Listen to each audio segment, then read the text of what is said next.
Captain Sarah Chun stood on the bridge of the research vessel Horizon's Edge, watching the stars through the main viewport. She had spent 15 years exploring the outer rim of human space, cataloging new worlds and mapping trade routes. Today felt different, though. Her instruments were picking up something that shouldn't exist. "Captain, you need to see this," called Lieutenant Torres from the sensor station. His voice carried an edge of excitement mixed with confusion. Sarah walked over to his console, her boots clicking against the metal deck plates. The sensor readout showed a massive energy signature hiding behind the gas giant they were surveying. The energy pattern was unlike anything in their databases. "How big is it?" she asked, leaning closer to study the data. "Hard to say exactly, but the signature suggests something at least 10 kilometers long. Maybe bigger." Torres ran another scan. "Captain, this isn't natural. Whatever's out there was built." Sarah felt her heart rate increase. First contact protocols existed for good reason. Humanity had been alone in space for over 200 years. They had found ruins of ancient civilizations, but never anything active, never anything alive. "Set course for the energy source," she ordered, "and send a message to Earth Command. Tell them we may have found something significant." As the Horizon's Edge rounded the gas giant, the source of the energy signature came into view. Sarah's breath caught in her throat. A massive structure floated in space, easily 15 kilometers long and shaped like a ring. Strange symbols glowed along its surface, pulsing with blue-white light. "Captain, I'm detecting movement," Torres reported. "Multiple contacts emerging from the structure. They're heading our way." Sarah watched as dozens of sleek ships poured out of the ring structure. They moved with fluid grace, their hulls gleaming silver in the starlight. These weren't human ships. The design was too organic, too smooth. "Raise shields and charge weapons," Sarah commanded. "But don't fire unless they do. This could be our first meeting with an alien species." The alien ships arranged themselves in a defensive formation around the ring structure. One ship, larger than the rest, approached the Horizon's Edge. Sarah could see intricate patterns carved into its hull, almost like artwork. "They're trying to communicate," reported Ensign Park from the communications station. "It's not any language I recognize, but the pattern suggests intelligence." Sarah took a deep breath. This was the moment that would change everything. "Open a channel. Let's see what they want." The main screen flickered, and an image appeared. Sarah found herself looking at a being unlike anything she had imagined. It stood tall and graceful, with pale blue skin and large eyes that seemed to hold ancient wisdom. When it spoke, the words came through the universal translator as accented but clear English. "I am Commander Veltar of the Zephyrian Confederation," the being said. "You are from the world you call Earth, are you not?" Sarah's mind raced.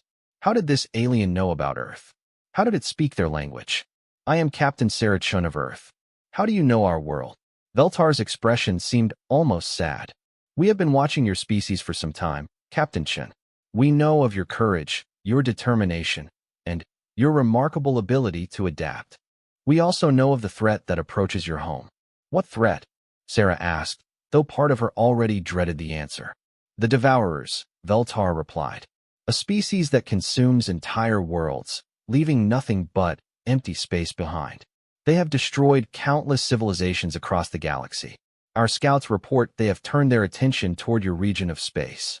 Sarah felt cold despite the warmth of the bridge. "How long do we have?" "Perhaps 6 of your months before their advanced fleets reach Earth's outer colonies. A year before they reach Earth itself." The bridge fell silent except for the hum of the ship's systems. Sarah's crew looked to her for guidance, but she felt overwhelmed by the magnitude of what she had just learned. "Why are you telling us this?" she asked finally.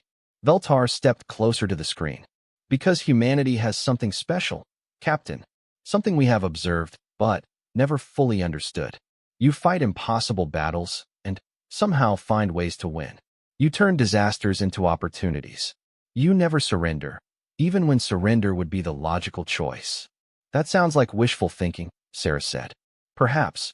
But we have watched your species for decades. We saw what you did when your colony ships were lost in the Kepler system. We watched you build thriving worlds from barren rock. We observed your response to the plague that nearly wiped out your Mars settlements. Each time, you found a way to not just survive, but grow stronger. Sarah considered this. Humanity had indeed faced many challenges in their expansion to the stars. Each crisis had tested them, but they had always found solutions. "What do you want from us?" she asked. "We want to offer you a choice," Veltar said. "We can evacuate your species to safe worlds far from the Devourer threat. Many of our member worlds would welcome human refugees. You could live peaceful lives under our protection." It sounded generous, but Sarah detected something in the alien's tone. "And the alternative? You can fight, but know that the Devourers have destroyed civilizations far more advanced than yours. They have weapons that can crack planets and fleets that darken the space around entire star systems. No one has ever successfully resisted them." Sarah thought about Earth, about the colonies scattered across dozens of worlds, about the billions of people who had no idea their existence was threatened. The choice seemed impossible. "I need to report this to my government," she said. Veltar nodded. "Of course. But while you consider our offer, perhaps you would like to see something that might interest you. Something we discovered in the outer edge of your solar system." The main screen changed to show a view of space beyond Pluto's orbit. At first, Sarah saw only stars and empty blackness. Then, the image zoomed in, and she gasped. Floating in the void was a massive shipyard, its construction bays filled with vessels that were clearly human in design, but unlike any ships in Earth's official fleet. The ships were larger, more heavily armed, and built with technology that seemed decades ahead of anything Earth had publicly developed. "What is that?" Sarah whispered. "We believe it is what your people call a black project," Veltar explained. "A secret fleet that your government has been building for the past 30 years. They appear to have been preparing for exactly this kind of threat." Sarah stared at the screen in amazement. Hundreds of massive warships filled the hidden shipyard. Some were complete and floating free, while others were still under construction. The scale of the operation was staggering. "How many ships?" she asked. "Our scans suggest approximately 800 completed vessels, with perhaps 200 more in various stages of construction." Sarah felt a spark of hope. Maybe humanity had been preparing for this threat after all. Maybe they had a chance. "There's more," Veltar continued. The screen shifted to show another hidden facility, this one built into an asteroid field. Manufacturing centers, training facilities, research stations. Your species has been very busy in secret. Sarah's mind raced with implications. If Earth had been secretly building a war fleet, that meant someone in the government had known about the Devourer threat. But why keep it secret? Why not tell the public? "Your leaders are clever," Veltar observed. They knew that panic would serve no purpose until they were ready to act. "But, Captain Chen, even with this secret fleet, the odds are not in your favor. The Devourers have conquered thousands of worlds. But they've never fought humans before," Sarah said, surprising herself with her defiant tone. Veltar's large eyes seemed to brighten slightly. "No, they have not. And that is why some among my people believe you might succeed where others have failed. Humans do not behave the way other species do. You do not follow the expected patterns." Sarah looked around her bridge at her crew. She saw determination in their faces, the same stubborn refusal to give up that had carried humanity to the stars. Maybe the aliens were right. Maybe humans were different. "I need to get this information to Earth immediately," she said. "Of course. But, Captain, there is one more thing you should know. The structure you see here is what we call a shadow gate. It is a transportation network that spans the galaxy, built by a civilization that vanished long ago. The Devourers use these gates to move their fleets instantly across vast distances." Sarah felt the hope drain away. "So they can attack anywhere without warning?" "Yes, but the gates work both ways. If humanity could learn to use them, your secret fleet could strike at the Devourers anywhere in the galaxy. You would not have to wait for them to come to you." The possibility was intriguing, but also terrifying. Using alien technology they didn't understand, fighting an enemy that had never been defeated, relying on nothing but human stubbornness and ingenuity. "How do we learn to use the gates?" Sarah asked. "That," Veltar said with something that might have been a smile, "is where things become interesting. The shadow gates respond to biological neural patterns. Each species that has learned to use them has done so differently. Humans would need to discover their own method." Sarah nodded slowly. "And if we choose to fight instead of evacuate, will you help us?" Veltar was quiet for a long moment. The Confederation has a policy of non-interference in conflicts between other species. We cannot provide direct military assistance. But Sarah sensed there was more. But we can provide information. Intelligence about devourer tactics, maps of gate networks, technical data that might prove useful. And if human refugees need sanctuary during the conflict, our worlds will be open to them. It wasn't the alliance Sarah had hoped for, but it was something. She looked at the screen showing the secret shipyard one more time. Humanity had been preparing for this fight, even if they hadn't known exactly what they were preparing for. I'll need to take all this information back to Earth, she said finally. Of course, we will provide you with complete data packages on everything we have discussed. But, Captain Chun, you should know that the Devourer's advanced scouts are already moving toward your space. Time is running short. Sarah felt the weight of responsibility settling on her shoulders. In a matter of hours, she had gone from conducting a routine survey mission to carrying information that could determine the fate of her entire species. One last question, she said. Why haven't the Devourers found Earth already if they're so powerful? Veltar's expression became thoughtful. Your species has been fortunate. Earth lies in a region of space that the Devourers have not yet systematically explored. But their expansion is methodical. They will reach you eventually, regardless of whether you hide or fight. Sarah nodded grimly. At least now they knew what was coming. The question was whether humanity's secret preparations would be enough to face a threat that had conquered the galaxy. As the Horizon's Edge prepared to depart with its critical cargo of information, Sarah took one last look at the Shadow Gate. Soon, humanity would need to master that ancient technology or face extinction. She just hoped they were as special as the aliens seemed to think they were. The journey home would take 3 weeks at maximum speed. 3 weeks to prepare for the most important message in human history. Sarah only hoped it wouldn't be too late. Admiral Marcus Webb stood in the command center of Blacksite Station, a massive facility hidden in the asteroid belt between Mars and Jupiter. For 30 years, he had overseen humanity's most classified project, the Shadow Fleet. Now, as he watched Captain Chen's report on the main display, he felt a mixture of vindication and dread. So the Zephyrians finally decided to make contact, he said to General Patricia Hayes, who commanded the ground-based components of their secret operation. Took them long enough. You knew about them? General Hayes asked, though her tone suggested she wasn't entirely surprised. Webb gestured toward the massive windows overlooking the construction bays where humanity's secret warships floated in various stages of completion. We've been tracking their surveillance probes for 15 years. We always suspected someone was watching us, but we could never pin down who or why. The Admiral was a tall man with gray hair and intense blue eyes that had seen too many classified briefings. He had been chosen to lead this project not just for his military expertise, but for his ability to keep secrets that could change the course of human civilization. Sir, called Commander Lisa Park from the communications station. Priority message from Earth Command. They want an immediate briefing on Project Prometheus. Webb nodded grimly.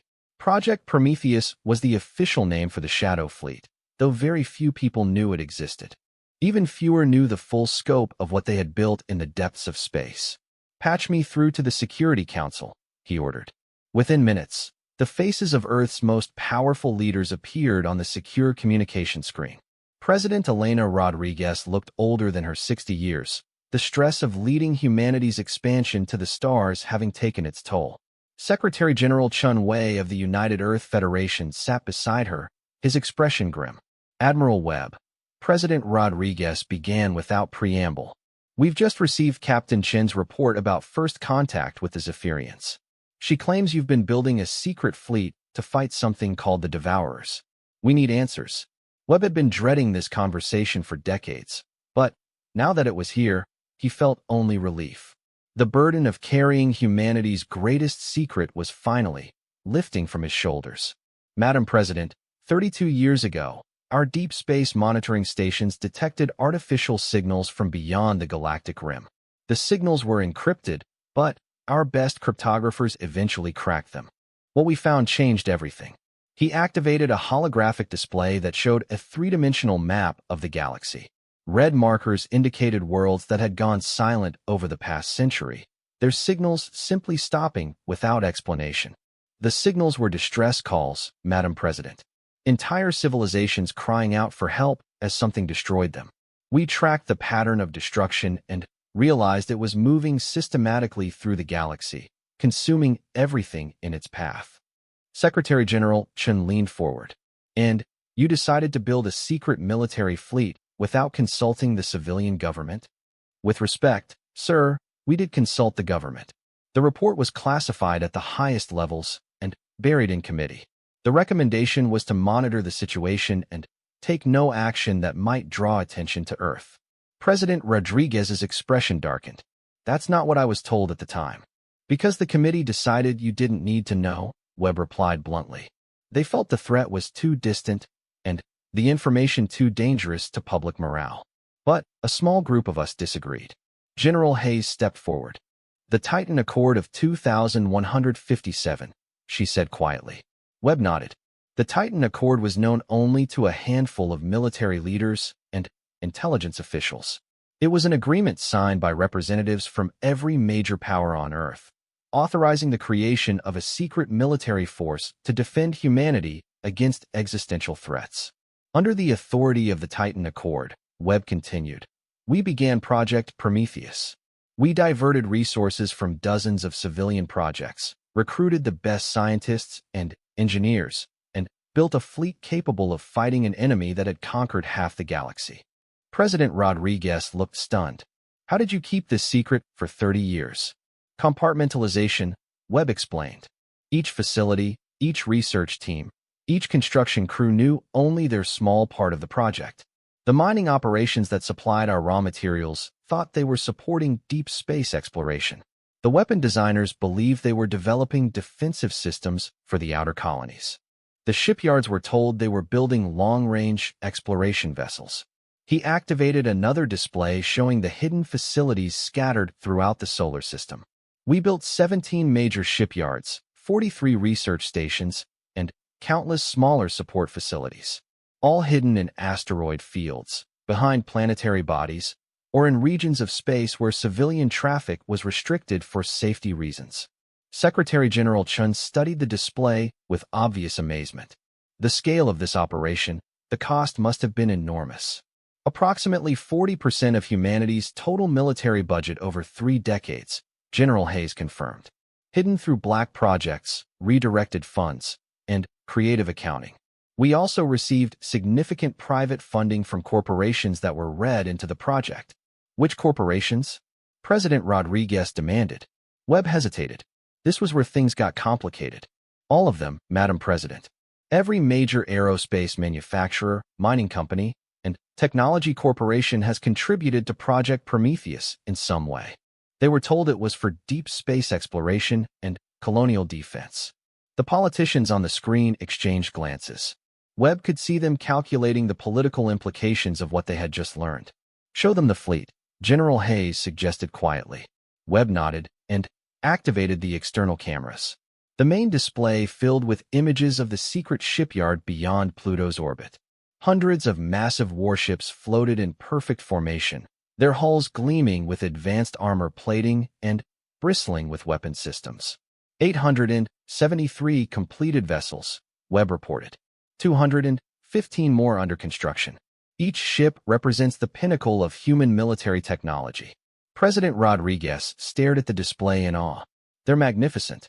But are they enough to fight these devourers? Honestly, Madam President, we don't know. We've been preparing to fight an unknown enemy based on incomplete intelligence. But what we do know is that the devourers have never faced humans before. Webb activated another display showing technical specifications for their most advanced ships. The Defiance-class battleships are 2 kilometers long and carry enough firepower to level a continent. The Wraith-class stealth frigates can slip past any known detection system. Our Titan-class carriers can deploy 500 fighters each. And the crews? Secretary General Chen asked. 150,000 volunteers from across the solar system, General Hayes replied. They were recruited under cover of various exploration and research programs. Most didn't know the true purpose of their training until recently. Webb pulled up personnel files on the main screen. We selected for psychological resilience, tactical flexibility, and what our psychologists call adaptive problem solving under extreme stress. Essentially, we recruited people who perform better when things go wrong. That sounds very human, President Rodriguez observed with a slight smile. That's the point, Webb replied. According to Captain Chen's report, the Zephyrians believe humans have unique characteristics that might give us an advantage against the Devourers. Our analysis of the alien signals supports this theory. He displayed intercepts of Devourer communications, translated by their best xenolinguistics experts. The Devourers follow predictable patterns. They scout a system, identify the most advanced civilization, and then launch a methodical campaign to destroy it. They use overwhelming force applied systematically until resistance collapses. And that won't work against humans because... Secretary General Chun prompted. Because humans don't collapse, General Hayes said with conviction. We get stubborn. We adapt. We find ways to turn disasters into opportunities. Our entire history is filled with examples of humans doing impossible things when backed into a corner. Webb nodded agreement. The Devourers have never faced an enemy that grows stronger under pressure. Every simulation we've run suggests that a prolonged conflict would favor humanity despite their technological advantages. President Rodriguez leaned back in her chair. Assuming we decide to fight instead of accepting the Zephyrian offer of evacuation, what's our strategy? Aggressive defense combined with technological adaptation, Webb replied immediately. We use the shadow gates to strike at their supply lines while defending our core worlds. We force them to fight the kind of chaotic, unpredictable war that humans excel at. The shadow gates, Secretary General Chun said thoughtfully. Captain Chen's report suggests they're the key to the entire campaign. Agreed. We've been studying the theoretical principles of gate technology for 20 years, ever since we detected their energy signatures. Our physicists believe they can learn to operate them, but it will take time and experimentation. Webb activated a new display showing their most advanced research facility. Dr. Sarah Kim's team at Research Station Alpha has been working on dimensional manipulation technology. They're our best hope for cracking the gate network. How long? President Rodriguez asked. Unknown. Could be weeks, could be months. Gate technology operates on principles we're only beginning to understand. The room fell silent as the political leaders absorbed the magnitude of what they faced. Finally, President Rodriguez spoke. Admiral, in your professional opinion, what are our chances if we choose to fight? Webb considered the question carefully. It was one he had asked himself countless times over the decades. If we fight conventionally, using traditional tactics and strategies, our chances are essentially zero. The Devourers have fought, and won against civilizations far more advanced than ours. But, General Hayes prompted, but if we fight like humans, if we use our ability to adapt and improvise and refuse to surrender, I believe we have a real chance. Not a good chance, but a real one. Secretary General Chen frowned. That doesn't sound very encouraging. It's more encouragement than any other species has had, Webb replied. The Zephyrians are offering us evacuation because they believe fighting is hopeless. But they've never seen humans fight when our existence is threatened. President Rodriguez made her decision. Admiral, you have authorization to begin active preparations for combat operations. General Hayes, start mobilizing our conventional forces for integration with the Shadow Fleet. Madam President, Webb said carefully, there's one more thing. If we're going to fight the Devourers, we need to tell people what's coming. The secret phase of this operation is over. I know, she replied grimly. The United Earth Assembly will be briefed within the hour. The public announcement will come tomorrow. Webb felt a mixture of relief and apprehension. After 3 decades of secrecy, Project Prometheus would finally see the light. He only hoped humanity was ready for the truth. There will be panic at first, General Hayes warned. When people learn about the threat and realize how long we've been hiding it from them. Maybe, President Rodriguez said. But humans have always performed best when we know exactly what we're fighting for. It's time to trust our people with the truth. As the communication ended, Webb looked out at the secret fleet floating in the darkness beyond Pluto. Soon, those ships would carry humanity into the greatest battle in their history. He just hoped the Zephyrians were right about humans being special, because if they were wrong, the Shadow Fleet would become humanity's tomb among the stars. Dr. Sarah Kim stood before the massive Shadow Gate that her team had discovered hidden in the Kuiper Belt. The ancient structure hummed with energy that seemed to bend space around itself, creating visual distortions that made her eyes water if she stared too long. After 6 months of intensive study, she was about to attempt the first human activation of the gate network. "All stations report ready," called her assistant, Dr. James Wright, from the control room of their research vessel Breakthrough. "Neural interface is stable, quantum resonance chambers are synchronized, and the test probe is prepared for launch." Sarah nodded, though her hands trembled slightly as she fitted the experimental neural headset over her temples. The device was humanity's attempt to replicate the biological interface that allowed other species to control the Shadow Gates. After analyzing Zephyrian brain patterns and studying the gate's response mechanisms, her team had developed a crude but potentially functional interface. "Remember, if the neural feedback becomes too intense, I want you to cut the connection immediately," she told her team. "We still don't fully understand what these gates do to organic minds." 6 months had passed since Captain Chen's first contact with the Zephyrians, and the situation had grown increasingly desperate. The Devourer's advanced scouts had been detected at the edge of human space, systematically destroying outer colony monitoring stations. Earth's governments had finally revealed the existence of Project Prometheus to the public, causing initial panic followed by grim determination. The Shadow Fleet had moved to defensive positions around humanity's core worlds, but Admiral Webb knew they couldn't win a purely defensive war. They needed the mobility that the Shadow Gates could provide, which meant someone had to learn how to use them. "Beginning neural interface activation," Sarah announced, feeling the headset come alive against her skin.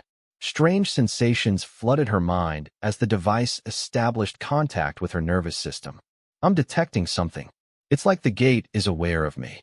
The massive ring structure began to glow more brightly, its ancient symbols shifting through colors that human eyes had no names for.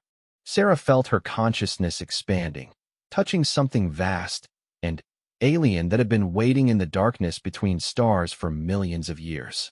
"Sarah, your vitals are spiking," Dr. Wright called out in concern. "Heart rate up to 140, neural activity off the charts." "I'm okay," she replied, though her voice sounded distant even to herself. "The gate it's trying to communicate. I can feel it showing me things." Images flashed through her mind faster than thought. She saw the galaxy as it had been when the gates were built, filled with countless civilizations connected by the network. She witnessed their creators, beings of pure energy who had transcended physical form eons ago. And she saw the Devourers, a plague that had spread across the galaxy, consuming everything in their path. "The gates aren't just transportation," she gasped, her awareness split between the research vessel and the vast cosmic perspective flooding her mind. "They're a defense network. The original builders designed them to fight something exactly like the Devourers." "Can you activate it?" Dr. Wright asked urgently. Sarah reached deeper into the connection, feeling the gate's ancient intelligence respond to her will. For a moment, she touched the vast network that connected thousands of gates across the galaxy. She could sense the pathways between stars, the shortcuts through folded space that made instantaneous travel possible. "Launching test probe," she announced, her consciousness guiding the small, unmanned craft toward the gate's activation zone. The ring structure flared with brilliant light, and space itself seemed to tear open within its center. Through the aperture, Sarah could see another gate floating in the darkness around a distant star. The probe shot forward and vanished into the portal, emerging 3,000 light-years away in less than a second. "It worked," Dr. Wright shouted in triumph. "Probe telemetry shows successful transition to the Proxima Centauri system." But Sarah barely heard him. Her mind was still connected to the gate network, and she could sense something terrible approaching through the quantum tunnels. The Devourers had learned to use the gates too, turning the ancient defense network into their own weapon. "They're coming," she whispered, her voice filled with horror. "Not months from now. Today. They're using the gates to bypass our outer defenses entirely." She could feel their presence like a cancer in the network, dark minds focused only on consumption and destruction. Thousands of Devourer ships were already in the gate system, preparing to emerge directly into the heart of human space. "Get me Admiral Webb immediately," she commanded, forcing herself back to full consciousness. The neural headset sparked and went dead, overloaded by the intensity of her connection to the gate network. Within minutes, the Admiral's face appeared on their communication screen. Behind him, Sarah could see the frantic activity of the Shadow Fleet's command center. "Dr. Kim, please tell me you have good news," Webb said tersely. "Mixed news, Admiral. We've successfully activated the gate network and can use it for transportation. But the Devourers are already here. They're using the gates to attack our core systems directly." Admiral Webb's expression grew grim. "How long do we have?" "Hours, maybe less. I sensed massive fleet movements through the network. They're going to hit Earth, Mars, the Jupiter colonies, and Alpha Centauri simultaneously." "Understood. We're activating all Shadow Fleet units immediately." Webb paused, studying Sarah's face on the screen. "Doctor, we're going to need you to guide our ships through the gate network. Can you maintain the neural interface?" Sarah looked at the burned-out headset, then at her team's concerned faces. "The current interface is too crude for extended use. But I think I can maintain limited contact with the network for a few hours. Long enough to get our ships in position." "Do it," Webb ordered. "The survival of our species may depend on it." As the communication ended, Sarah's team worked frantically to repair and improve the neural interface. Meanwhile, across the solar system, the Shadow Fleet was emerging from hiding. Hundreds of massive warships that had never seen combat began moving toward battle stations. Commander Elena Rodriguez stood on the bridge of the battleship Defiance, watching her tactical display as Admiral Webb's flagship coordinated the fleet's deployment. She was Admiral Webb's daughter, and one of the few people who had known about Project Prometheus from the beginning. "Ma'am, we're receiving movement orders," reported her tactical officer. "All battleships are to take defensive positions around Earth. Carriers will deploy fighter screens while the stealth frigates move to intercept positions." Elena nodded, feeling the weight of command settle on her shoulders. She had trained for this moment her entire life, but facing it in reality was different from any simulation. "Signal the fleet," she commanded. "All ships are to maintain radio silence until the enemy emerges. We want them to think they're attacking defenseless colonies." The first Devourer ships emerged from the Shadow Gate, near Mars 20 minutes later. Elena watched through long-range sensors as sleek, organic-looking vessels poured out of the portal like a dark tide. Their hulls seemed to absorb light, making them difficult to track visually. "My God," whispered her sensor operator. "There are hundreds of them, maybe thousands." Elena studied the enemy formation with professional interest. The Devourers moved with perfect coordination, their ships flowing into attack positions with fluid grace. But there was something mechanical about their tactics, as if they were following a predetermined pattern. "They're not adapting to local conditions," she observed. "They're using the same deployment they've probably used on 100 other worlds." More gates activated throughout the solar system as Devourer fleets emerged near each major human colony. Elena could see their strategy clearly: overwhelm every human stronghold simultaneously, preventing any coordinated resistance. It was exactly the kind of methodical, systematic approach that had conquered the galaxy. Unfortunately for the Devourers, they had never fought humans before. "Admiral Webb is signaling the fleet," her communications officer reported. "All ships are cleared to engage." Elena smiled grimly. "Signal the Shadow Fleet. Welcome to the war. All ships, attack formation. Let's show these aliens what humans do when someone threatens our home." The hidden battleships emerged from behind asteroids and planetary bodies throughout the solar system, their weapons systems charging as they closed with the Devourer fleets. The enemy ships seemed surprised by the sudden appearance of organized resistance, their perfect formations wavering for the first time. Near Jupiter, Captain Marcus Stone led a squadron of stealth frigates in a daring attack on the Devourer command ship.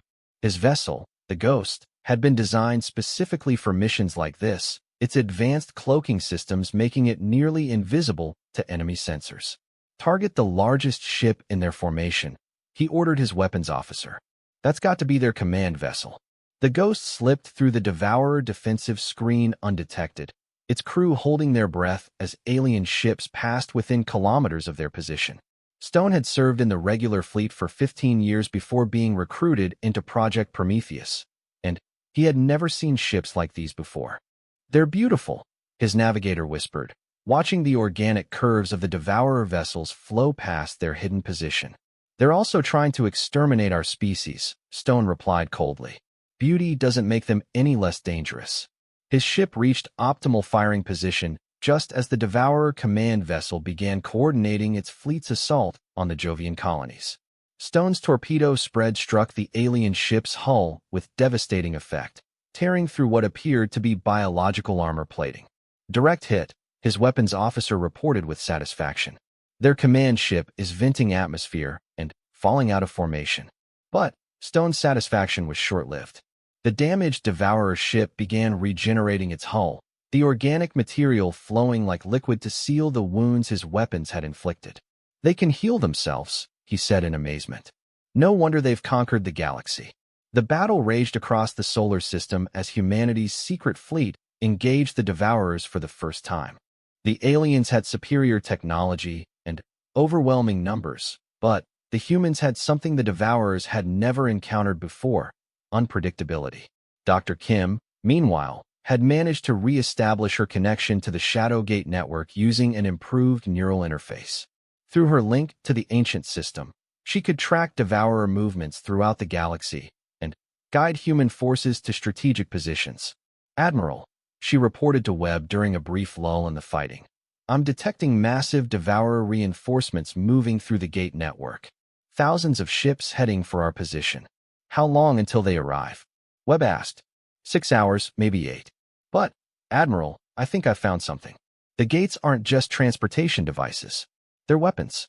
The original builders programmed them with the ability to disrupt space-time itself." Webb's eyes widened with understanding. "Can we use that against the Devourers?" "Maybe.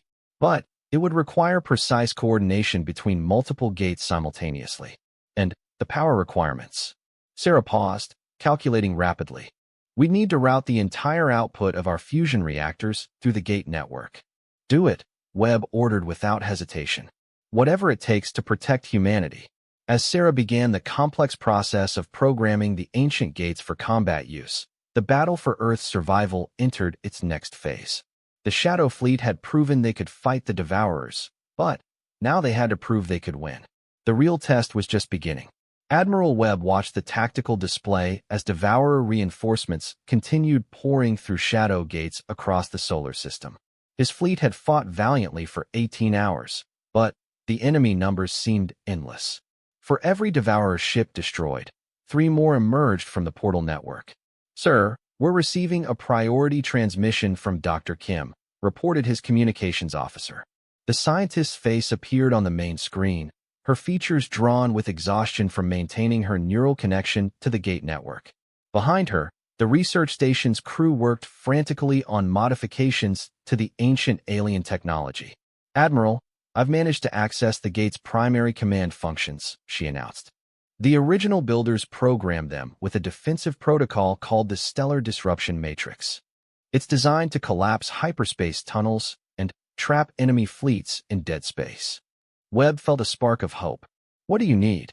"Every fusion reactor in the solar system synchronized to the gate network. The power requirements are enormous, but if we can channel enough energy through the gates simultaneously, we can cut off the Devourer's reinforcement routes." "Do it," Webb ordered. "Whatever power you need, you'll have it." As Dr. Kim began coordinating with power stations across human space, Webb turned his attention back to the immediate battle. The Shadow Fleet was holding its own, but barely. His ships had been designed to fight from ambush, using stealth and surprise to overcome superior numbers. In a prolonged slugging match, the Devourer's regenerative hulls and energy weapons gave them a decisive advantage. Commander Elena Rodriguez maneuvered her battleship Defiance through the debris field that had once been the Mars orbital shipyards. Her ship's armor was scarred from multiple enemy hits, and her crew was running on stimulants and determination. "Ma'am, enemy formation approaching from bearing 27 Mark IV, her tactical officer reported. 3 heavy cruisers and a dozen escorts." Elena studied the approaching ships through her scope. The Devourers moved with the same mechanical precision she had observed throughout the battle, their formations perfect and their tactics predictable. They're still following the same attack patterns, she observed. Have they learned nothing from the last 18 hours? Her executive officer, Commander Park, nodded agreement. It's like they're incapable of adapting their strategy. They just keep applying more force when their initial approach fails. Elena smiled grimly. That might be exactly the weakness humanity needed. Signal the retribution and vengeance. We're going to try something unconventional. Instead of engaging the Devourer formation head-on, Elena ordered her ships to scatter in apparently random directions. To any observer, it would look like the human ships were retreating in panic. But Elena was counting on the Devourer's rigid thinking. They're following us, reported her sensor operator. Breaking formation to pursue individual targets. Perfect, Elena replied. Now they're fighting our kind of battle. As the Devourer ships spread out to chase what they perceived as fleeing prey, Elena's battleships suddenly reversed course and concentrated their fire on isolated enemy vessels. The aliens found themselves fighting 3 separate engagements instead of one coordinated battle. Target the lead cruiser, Elena commanded. All weapons, full spread. The Defiance unleashed every weapon in its arsenal at the surprised Devourer ship. Particle beams, plasma torpedoes, and kinetic projectiles struck the alien vessel from multiple angles, overwhelming its regenerative systems faster than they could heal the damage. Enemy cruiser is breaking apart, her weapons officer reported with satisfaction. Hull integrity failure across all sections. Elena felt a moment of savage pleasure as the alien ship exploded in a brilliant flash. That's for the Mars colonies, she whispered. Similar scenes played out across the solar system as human commanders abandoned conventional tactics in favor of chaotic, unpredictable warfare. The Devourer's systematic approach, which had conquered countless civilizations, proved inadequate against an enemy that refused to follow predictable patterns. Captain Stone's stealth squadron had spent the battle conducting hit-and-run attacks throughout the asteroid belt, appearing without warning to destroy isolated Devourer ships before vanishing back into the cosmic debris. His latest target was a massive Devourer facility that had emerged from a shadow gate near Ceres. It's some kind of mobile shipyard, his science officer reported, studying the organic structure through their sensors. They're actually growing new ships inside that thing. Stone stared at the alien facility in amazement. It looked more like a massive living organism than a technological construct, its surface pulsing with bioluminescent patterns. New Devourer vessels were literally being born from its hull, emerging fully formed and immediately joining the battle. No wonder they have unlimited numbers, he muttered. They're not just a military force, they're a living ecosystem. But even ecosystems had weaknesses. Stone had spent his childhood on a farming world, and he understood biological systems better than most military officers. Target the power nodes along the creature's spine, he ordered. If that thing is alive, it needs some kind of central nervous system. The Ghost approached the facility from its blind spot, using the gravitational field of a nearby asteroid to mask their approach. Stone's crew worked in perfect silence, their weapons targeting the bioluminescent nodes that seemed to coordinate the creature's functions. Firing, his weapons officer whispered. The torpedo spread struck the facility's neural centers with surgical precision, causing violent spasms to ripple across its hull. The ship-growing process stopped abruptly, and several partially formed vessels broke away from the structure in various stages of development. It's convulsing, Stone's navigator observed with grim satisfaction. I think we killed it. The massive biological facility slowly went dark, its bioluminescent patterns fading to black. Stone felt a moment of regret for destroying something so magnificently alien.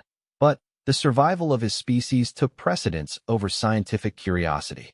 Meanwhile, Dr. Kim was making final preparations for her attempt to weaponize the Shadowgate network. Every fusion reactor in human space had been synchronized to her control system, creating a power grid of unprecedented scale. Admiral, we're ready to attempt the stellar disruption matrix, she reported to Webb. But I need to warn you, this is completely untested technology. We could accidentally tear holes in space-time that we can't repair. Webb considered the risks carefully. The battle was slowly turning in humanity's favor, but Devourer reinforcements continued arriving through the gate network. Without cutting off those reinforcements, the Shadow Fleet would eventually be overwhelmed through sheer attrition. Dr. Kim, in your professional opinion, what are our chances of success? Honestly, Admiral, maybe 50-50. The gate network is incredibly complex, and we're essentially performing surgery on the fabric of space itself. Webb nodded grimly. 50-50 odds were better than the certain defeat they faced if they did nothing. Proceed with the operation, he commanded. Dr. Kim took a deep breath and activated her neural interface, feeling her consciousness expand once again into the vast network of shadow gates. This time, however, she was attempting to access systems that had been dormant for millions of years. The power requirements were staggering. Every fusion reactor in human space channeled its output through quantum conduits that connected to the gate network. Dr. Kim felt the ancient systems responding to the massive energy input, their dormant weapons protocols slowly awakening. Beginning matrix activation, she announced, her voice strained from the effort of maintaining her neural link. Gates throughout the galaxy are responding to the disruption command. Through her connection to the network, she could sense shadow gates across the galaxy beginning to destabilize. The carefully maintained hyperspace tunnels that allowed instantaneous travel started collapsing, trapping Devourer fleets in the void between stars. It's working, her assistant reported excitedly. We're detecting massive space-time disruptions throughout their fleet network. But the effort was taking a terrible toll on Dr. Kim. Her neural patterns were being pushed beyond human limits as she tried to coordinate a system designed for minds fundamentally different from her own. Sarah, your vitals are critical, Dr. Wright warned. You need to break the connection before you suffer permanent brain damage. Not yet, she gasped through gritted teeth. I need to seal the gates completely, or they'll just repair the damage and resume their attack. Admiral Webb watched anxiously as reports flooded in from across the solar system. Devourer reinforcements had stopped arriving through the gate network, but the aliens already in human space were fighting with desperate fury. Sir, the enemy is changing tactics, his tactical officer reported. They're abandoning their systematic approach and launching all-out assaults on our defensive positions. Webb studied the tactical display with growing concern. The Devourers might be predictable, but they were still incredibly dangerous when cornered. His fleet was exhausted from nearly 20 hours of continuous combat. Signal all ships, he ordered. Final phase defense. Protect the core worlds at all costs. Elena Rodriguez found herself in command of Earth's final defensive line as Devourer ships pushed through the outer system toward humanity's home world. Her battle group had been reduced to 6 ships from an original 12, and ammunition was running critically low. Ma'am, enemy fleet approaching Terra's orbit, her tactical officer announced. 200 ships, including what appears to be their main command vessel. Elena looked at the massive Devourer flagship approaching Earth. It was larger than anything they had faced so far, easily 5 kilometers long, and bristling with organic weapons that pulsed with malevolent energy. All ships, concentrate fire on the flagship, she commanded. If we can take out their leadership, maybe the rest will retreat. But even as she gave the order, Elena knew it was likely hopeless. Her depleted fleet couldn't match the firepower of 200 enemy ships. They could inflict damage, perhaps even destroy the flagship, but the cost would be everything they had left. Then, Dr. Kim's voice echoed across the command frequency, strained but triumphant. Admiral Webb, the stellar disruption matrix is fully active. All gates in the Devourer fleet network have been permanently sealed. They're cut off from their home territory with no way to retreat. Webb smiled grimly as he absorbed the implications. Dr. Kim, you've just changed the nature of this entire war. Signal all ships. The Devourers are trapped here with us. Let's finish this. For the first time since the battle began, the Shadow Fleet went on full offensive.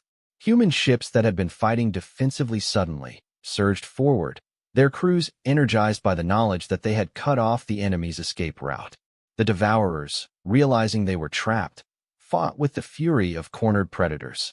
But their systematic approach to warfare, so effective against other species, proved inadequate against human adaptability and determination. The final phase of the battle for Earth's survival was about to begin. The massive Devourer flagship moved toward Earth like a dark cancer against the stars, its biomechanical hull pulsing with alien rhythms that hurt human eyes to observe directly. Commander Elena Rodriguez brought her battered fleet into final defensive formation, knowing that this would likely be humanity's last stand. All ships report status, she commanded from the bridge of the Defiance, her voice steady despite the overwhelming odds they faced. Retribution reports 60% combat effectiveness, came the reply. Vengeance is down to 40%, and Steadfast has lost primary weapons, but engines are still functional. Elena nodded grimly. Her 6 remaining ships against 200 Devourer vessels. The mathematics were brutally simple, but mathematics had never stopped humans before. Signal Admiral Webb, she ordered. Tell him we'll buy him as much time as we can. But Admiral Webb had other plans. From his position near Jupiter, he was coordinating a desperate gamble that would either save humanity or destroy what remained of the Shadow Fleet. Dr. Kim, can you reverse the polarity on the gate network? He asked the exhausted scientist. Instead of collapsing the tunnels, can you create new ones? Sarah Kim looked up from her neural interface, her face pale from the strain of maintaining her connection to the ancient alien technology. Theoretically, yes, but the power requirements would be even greater than the disruption matrix. Do it, Webb commanded. Route every available energy source through the network. I'm going to bring the entire Shadow Fleet to Earth's defense. Through her link to the gate system, Dr. Kim began the complex process of creating new hyperspace tunnels. Gates that had been dormant for millennia began to stir to life throughout human space as she channeled the combined output of hundreds of fusion reactors through the ancient network. Meanwhile, the first wave of Devourer ships reached Earth's orbital defense grid. Elena's fleet met them with everything they had, plasma torpedoes and particle beams lighting up the space around humanity's home world like a deadly fireworks display. Target the escort vessels first, Elena commanded. Force them to bunch up around their flagship. Her strategy was simple but effective. By focusing on the smaller ships, she could force the Devourers into a defensive formation that would limit their ability to maneuver. The aliens, true to their systematic nature, immediately moved to protect their damaged vessels instead of pressing their attack. They're pulling back into a protective screen around the flagship, her tactical officer reported. Just like we hoped. Elena smiled grimly. Signal the Retribution. Prepare ramming speed. Her executive officer looked shocked. Ma'am, that's a suicide run. Not if we time it right, Elena replied. The Devourers have shown us one thing throughout this battle. They don't adapt quickly to new situations.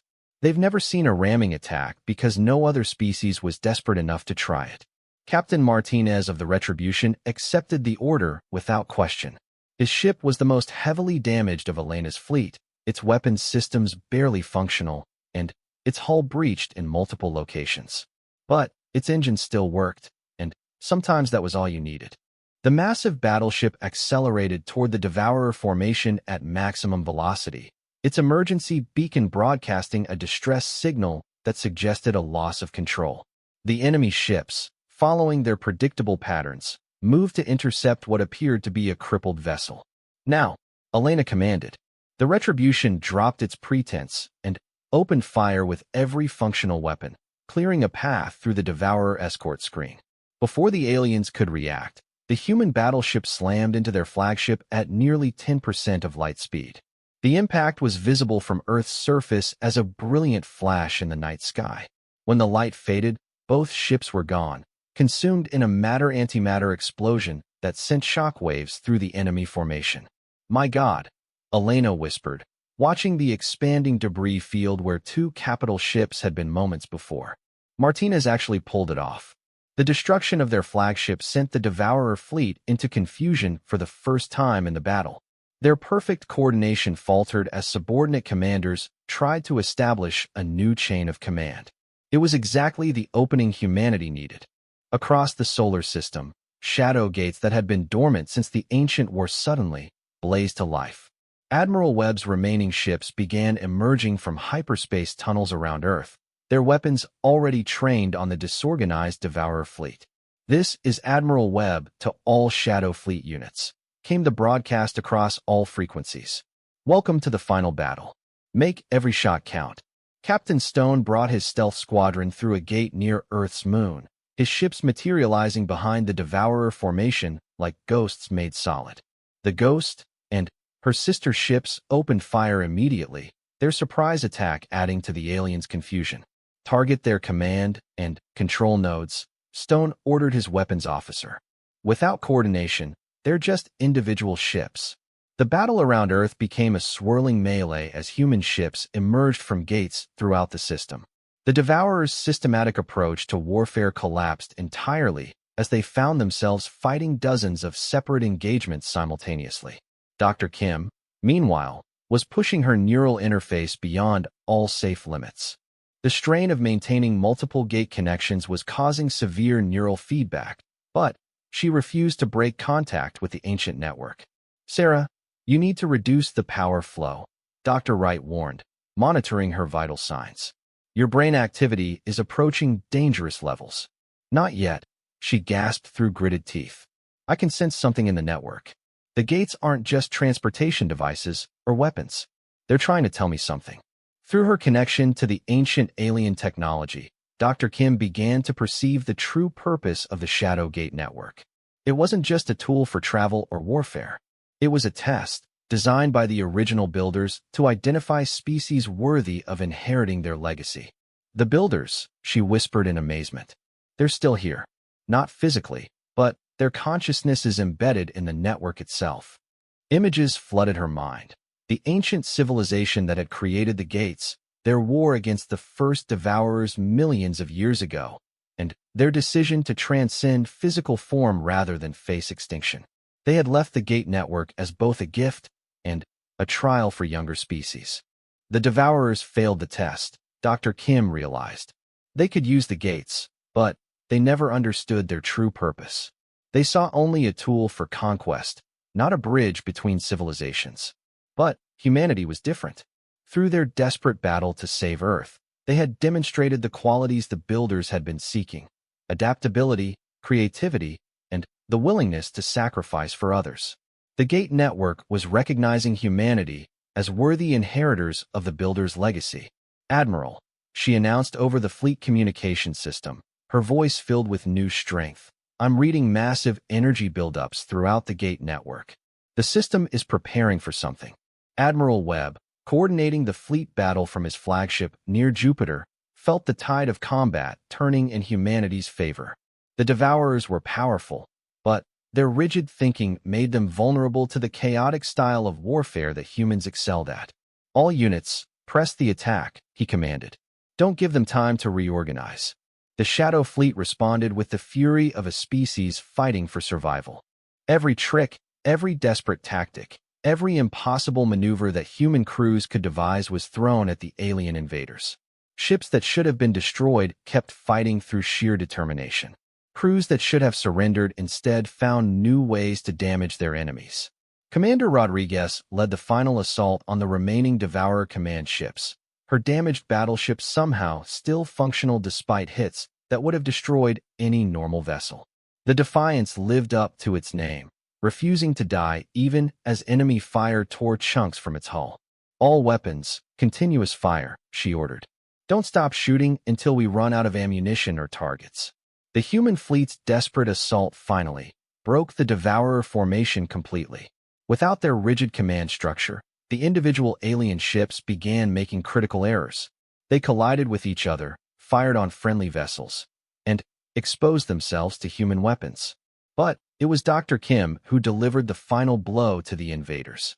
As her consciousness touched the deepest levels of the Gate Network, she found the builder's ultimate weapon, the ability to banish hostile forces from normal space entirely. "I can send them away," she announced, her voice echoing strangely through the neural interface. The builders programmed the gates with a banishment protocol. It will exile the Devourers to dead space between the galaxies. "Do it," Admiral Webb commanded without hesitation. Dr. Kim channeled the full power of the Gate Network through her neural link, feeling the ancient systems respond to her will. Across the solar system, shadow gates began opening, but these weren't normal transportation portals. They were tiers in space-time itself, leading to the empty void between galaxies. The surviving Devourer ships found themselves caught in irresistible gravitational fields, pulled toward the exile gates despite their desperate attempts to escape. One by one, they vanished through the portals, banished to the cold darkness where no worlds existed to consume. The last Devourer ship just disappeared through the gate network, reported Admiral Webb's sensor operator. "They're gone, sir. All of them." The Shadow Fleet hung motionless in space, their crews too exhausted to cheer despite their incredible victory. Humanity had faced extinction and somehow found a way to not just survive, but triumph over an enemy that had conquered the galaxy. Dr. Kim finally allowed herself to break contact with the gate network, her consciousness returning fully to her own body. The neural feedback had left her weak, but alive. More importantly, her connection to the ancient builders had left humanity with a precious gift. "Admiral," she reported weakly, "the gate network is ours now. The builders have passed full control to humanity. We're no longer limited to our local region of space. The entire galaxy is open to us." Admiral Webb absorbed the implications of her words. Humanity had not just survived the Devourer invasion. They had inherited the most advanced transportation network in the galaxy, along with the responsibility to use it wisely. "Signal all ships," he commanded. "Stand down from combat alert. Begin search and rescue operations for survivors." As the Shadow Fleet began the long process of recovering from the battle, messages started arriving from throughout human space. The outer colonies that had been attacked reported successful defenses, inspired by news of Earth's victory. The Zephyrians sent congratulations and requests for formal alliance discussions. Commander Rodriguez stood on the bridge of her battered ship, looking out at Earth through the main viewport. The planet appeared unchanged, its blue and white surface giving no sign of the battle that had raged in its orbital space. But she knew everything had changed. Captain Stone brought the Ghost alongside a damaged Devourer ship, his crew preparing to board and gather intelligence about their former enemies. They would need to understand what they had defeated to prevent its return. "Just like humans," Stone observed to his crew. "We win the impossible war and immediately start planning for the next one."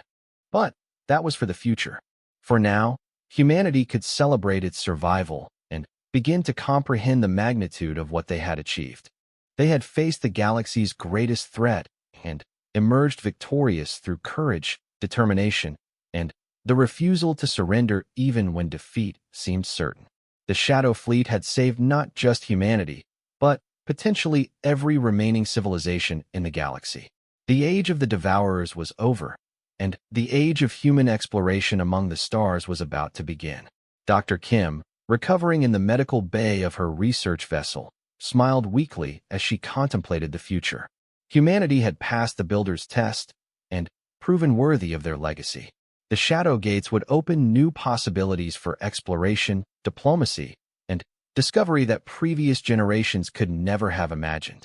The secret fleet that had hidden in the darkness for 30 years had finally emerged into the light, carrying humanity forward into a galaxy filled with infinite possibilities. Earth's children would walk among the stars not as conquerors, but as inheritors of an ancient trust to preserve and protect the civilizations of the galaxy. The war was over, but humanity's greatest adventure was just beginning.